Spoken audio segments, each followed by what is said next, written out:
तो हमारा टारगेट है नेक्स्ट इथेनोइक एसिड। हम देख चुके हैं पहले कि यहाँ शब्द क्या रहा, एथ। एथ मतलब 2 कार्बन, एथ मतलब 2 कार्बन, और हर कार्बन बनाता है 4 बॉन्ड। और यहाँ पर आ रहा है ओइक।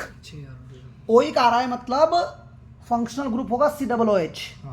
ओइक में फंक्शनल ग्रुप होता है COOH। तो COOH का स्ट्रक्चर ऐसे बनाते हैं, COOH हो गया। COOH कार्बन 4 बॉन्ड बनाता है, गिनिए 1 2 3 4 हो गए सब बराबर। ये कार्बन भी 4 बनाएगा, जिसमें से एक तो ये बना रखा है, 2 3 4।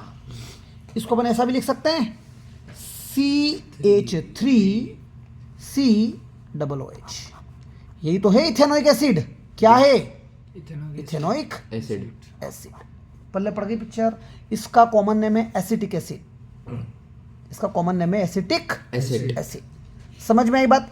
अगर आप 5 to 8% एसिटिक एसिड ले लेते हैं, 5 to 8% एसिटिक एसिड ले लेते हैं, मतलब 500 ml है फॉर एग्जाम्पल, उसमें 5 से 8 ml आपने एसिटिक एसिड ले लिया, बाकी पानी मिला दिया, बचा हुआ क्या मिला दिया? वाटर।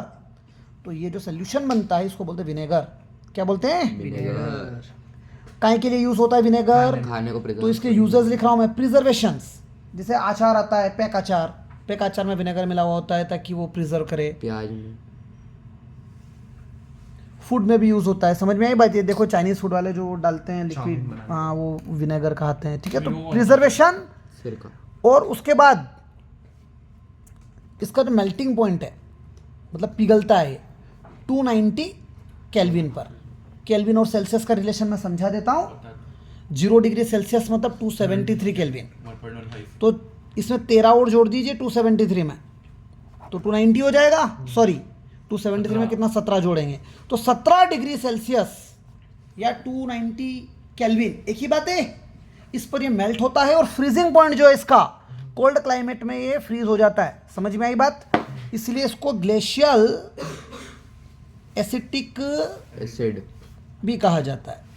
क्यों कहा जाता है ग्लेशियल एसिटिक एसिड? भैया ये सर्दियों में जम जाएगा। समझ में आ रही कि नहीं आ रही बात?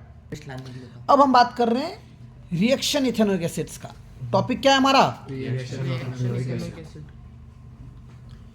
Reactions of ethanoic acid. तो पहली रिएक्शन पढ़ी जा रही है। पहली रिएक्शन है, हमने ले लिया इथेनोइक एसिड। क्या ले लिया? Ethanoic acid. उसको हमने मिक्स करवाया इथेनॉल से। किससे? तो भाई साहब आपका बनेगा स्टर प्लस H2। अब यहां पर एक चीज समझा दूं मैं, हमने 10वीं में जो फंक्शनल ग्रुप पढ़े हैं वो क्या क्या हैं? Aldehyde, ketone, alcohol, carboxylic acid और हेलो ग्रुप वाले हेलोजेंस, क्लोरो फ्लोरो ब्रोमो। समझ गए? पर एक बहुत सारे फंक्शनल ग्रुप होते हैं इसके अलावा भी। अभी स्टर बन रहा है ना, ये भी एक फंक्शनल ग्रुप ही है। क्या होता है फंक्शनल ग्रुप? धीरे धीरे समझ में आ जाएगा, ठीक है। तुझे पढ़ तो रखा होगा।